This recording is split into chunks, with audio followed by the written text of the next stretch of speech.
Assalamualaikum warahmatullahi wabarakatuh. Salam olahraga. Perkenalkan, saya Ahmad Amin SPD, Guru PJOK Madrasah Aliyah Negeri Ende, Flores NTT, sekaligus mahasiswa PPG dalam jabatan kategori 1 2023 LPTK Universitas Negeri Malang. Dalam kesempatan ini akan melaksanakan kegiatan praktek pembelajaran yang pertama dengan materi aktivitas spesifik senam lantai dengan submateri melakukan teknik loncat kangkang untuk kelas 11 agama dengan menggunakan model pembelajaran problem based learning di bawah bimbingan dosen pembimbing Bapak Muarif MPD dan Guru Pamong Bapak Joko Sugiarto SPD. Selamat menyaksikan. Check it out. Tujuan yang ingin dicapai, penerapan model pembelajaran problem based learning atau PBL pada materi aktivitas spesifik senam lantai dengan sub loncat kangkang dengan bantuan media capcut yang dilengkapi dengan teks, gambar, dan video pembelajaran. Latar belakang masalah. 1. Pembelajaran guru yang monoton atau tidak konstekstual dalam pemanfaatan model-model pembelajaran yang inovatif dan kurang media pembelajaran. 2. Guru belum maksimal dalam menggunakan media pendukung atau belum mengimplementasikan pembelajaran yang inovatif.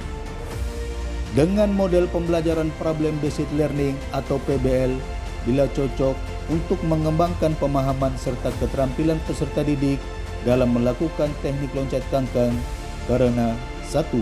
Dengan model PBL dapat meningkatkan ketekunan peserta didik saat pembelajaran materi senam lantai atau loncat kangkang. Suasana belajar menjadi lebih aktif, keterampilan dan mengelola suatu masalah semakin terasah, komunikasi meningkat dan membentuk sikap kolaboratif dalam kelas. 2. Peserta didik dirangsang untuk menjadi lebih aktif dalam mengamati, dapat menyelesaikan antara teori dengan kenyataan dan mencoba melakukannya sendiri. Selain itu, dengan berbantuan media capcut yang dilengkapi teks, gambar, dan video pembelajaran yang dapat menarik perhatian peserta didik sehingga kelas menjadi menyenangkan dan tidak monoton.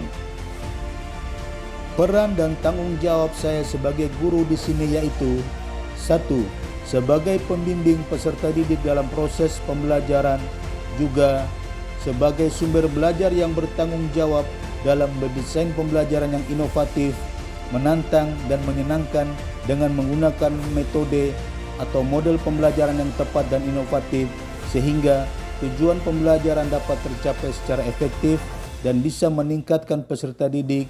Juga selain itu, guru sebagai fasilitator dapat menyajikan bahan pembelajaran, memberikan pelayanan untuk memudahkan peserta didik dalam kegiatan pembelajaran, berusaha bersikap adil, baik dalam bentuk perhatian atau dalam pembelajaran.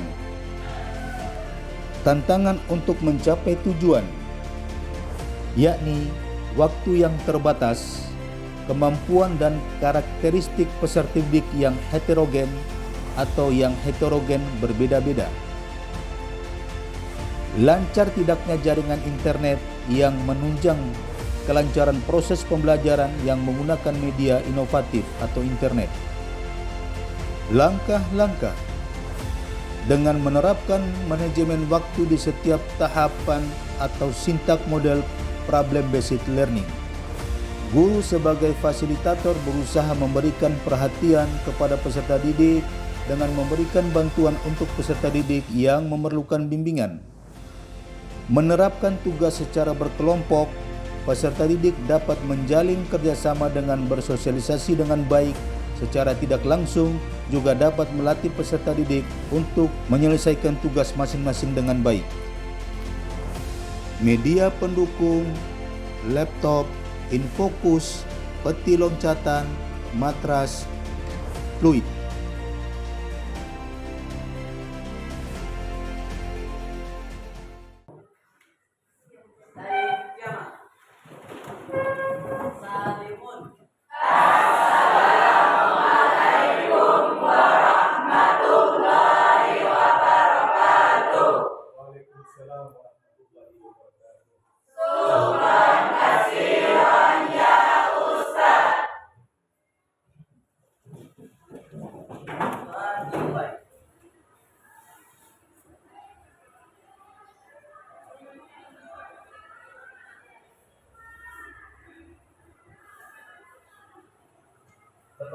selesai.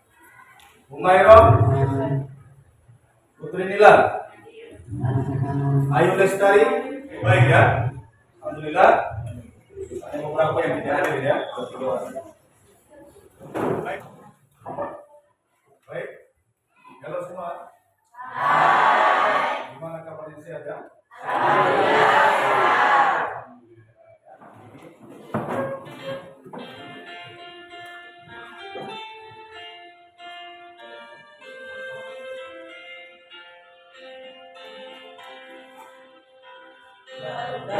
Pancasila, akulah pendukungmu, patriot proklamasi, sedia berkorban untukmu. Tapi saya mau tanya dulu ya. Kalian masih ingat materi sebelumnya sebelum kita masuk kepada materi ini? Masih. Coba. Ya, silakan Yusron. Materi sebelumnya itu kita belajar tentang aktivitas kebugaran jasmani. Ini latihan kekuatan, strong, latihan kecepatan atau speed, latihan fleksibilitas, kelenturan dan latihan balance atau keseimbangan. Iya, baik sekali, tepuk tangan buat Yusron. Jadi anak-anak semua betul ya, akan disampaikan Yusron. Di semester kemarin yang di akhir ya pembahasan itu kita belajar tentang aktivitas pengembangan kebugaran jasmani yang sudah dijelaskan secara detail sama Yusron tadi.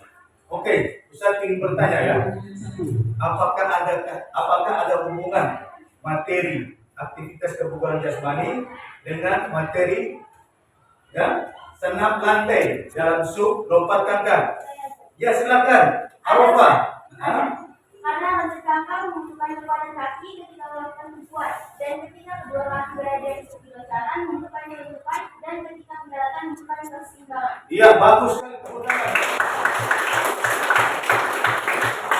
Jadi betul ya, apa yang disampaikan oleh Yusron dan Arafah tadi memang sesuai ya dengan apa yang kita harapkan ya. Nah, jadi seperti ini ya, menuntut ilmu, kualitas jawabannya itu sangat menunjukkan kualitas diri ya. Oke, kita akan lanjut ya. Yang pertama berkaitan dengan definisi loncat kangkang. Ada yang tahu ya? Coba Humayron silakan. Loncat kangkang, gerakan untuk melakukan lompatan dengan melewati di atas peti dengan posisi kaki yang terbuka lebar. Baik, tepuk tangan buat. Kemudian Ustaz mau tanya, kalian pernah dengar ya kata loncat dan lompat? Ini ya dalam bahasa Indonesia sering digunakan. Hanya ternyata setelah kita belajar lebih jauh dapat penjelasan dari ahli-ahlinya, itu memiliki perbedaan yang mendasar antara loncat dan lompat. Mungkin ada yang tahu perbedaan antara dua kata ini? Ya, silakan Sumiati. Loncat adalah suatu gerakan menambah tubuh dari satu titik ke titik yang lain dengan menggunakan dua kaki dan mendarat dengan kaki. Sedangkan lompat suatu gerakan menambah tubuh dari satu titik ke titik lain dengan menggunakan satu kaki dan mendarat dengan kaki. Iya, baik sekali, tepuk tangan buat Sumiati.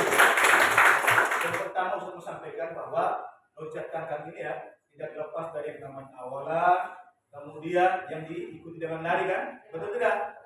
Setelah itu setelah awalan apa? Iya, tahap pijakan ya atau tumpuan yang nantinya menggunakan dua kaki. Setelah itu kedua tangan di atas apa? Peti, lompatan ya. Dan kemudian yang terakhir melakukan pendarat.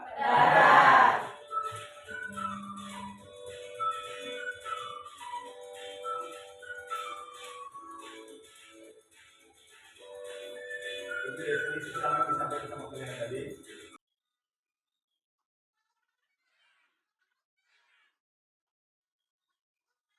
Oke, untuk lebih jelasnya kita langsung ke lapangan F.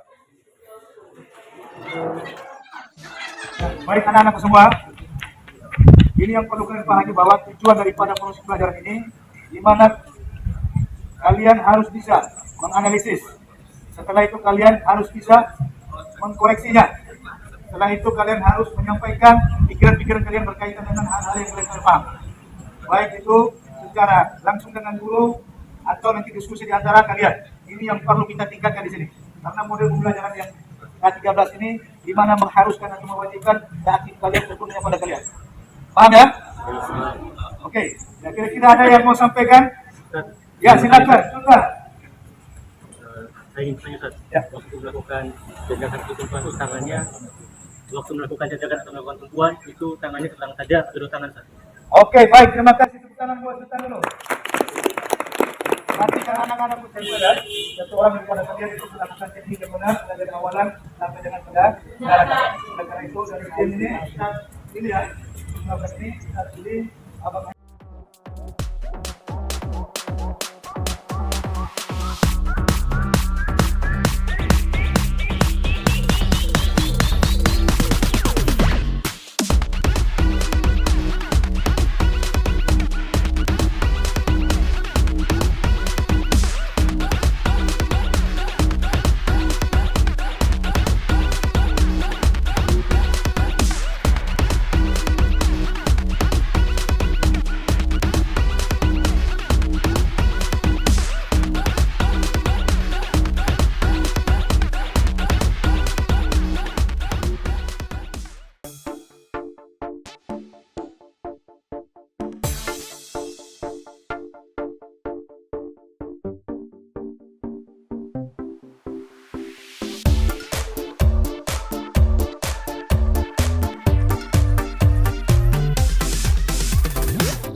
Untuk membersihkan waktu, nanti Ustadz coba peragakan ya untuk teknik lompatan mulai dari awalan jajakan atau tumpuan kaki serta posisi tangan di atas seperti lompatan dan pendaratan, dan Ustadz minta sebentar kalian wajib untuk koreksi apa yang sudah Ustadz contohkan ini, oke?